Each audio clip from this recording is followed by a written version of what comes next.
Njeriu materialist. Materialisti, duke mos u interesuar për pjesën tjetër të botës, po mendon gjithçka për veten dhe interesi i tij vetëm është se si t'i bëj qefin vetes. Ai kërkon nga të gjithë që ta ndihmojnë në vetë organizimin e tij. Për një materialist, askush tjetër nuk ekziston përveç tij. Vetja e tij është mbi të gjitha. Askush nuk ka të drejtë të jetojë i pavarur. Çdo gjë që mund të ndodhë duhet të varet nga dëshira e tij. Materialisti, sipas mendimit të tij, është e vetmja qenie e lirë në botë dhe ka të drejtë të shijojë gjithçka. Çdo krijesë tjetër duhet t'i nënshtrohet atij dhe është i detyruar t'i shërbejë atij. Materialisti, si një tiran, beson se të gjithë janë të detyruar të përmbushin të gjitha kërkesat e tij të paarsyeshme dhe të nxitojë të kënaqë impulset dhe dëshirat e tij.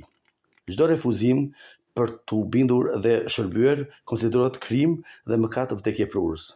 Gjaku i atyre që refuzojnë t'i binden atij dhe që e kundërshtojnë mund të rrjedhë në këmbët e tij si ndëshkim.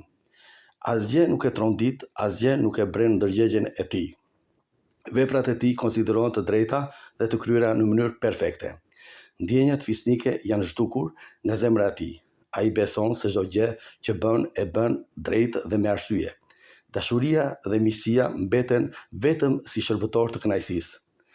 Ai e konsideron besimin si marrëzi, virtytin si budallallëk, shpresën në jetën e ardhshme si përfytyrime dhe produkte të një mendje të zhveshur, urdhërimet hyjnore të ligjeve që mësojnë frikën e Zotit dhe moralin si utopi. Besimet fetare për të janë supersticione plot mashtrim. Çdo mençuri e kësaj bote ndodh në kokën e tij dhe çdo njohuri e vërtet vjen nga mendja e tij djallëzore. Ja një përshkrim i shkurtër i një karakteri materialist. Një njeri që rrezikon veten dhe nuk do të pasurohet nga Zoti. Sa të palumtur janë ata njerëz, sa larg të vërtetës janë, si po mashtrohen. Mendon me vete se nuk do të gabonte kurrë e megjithatë gabon në gjithçka.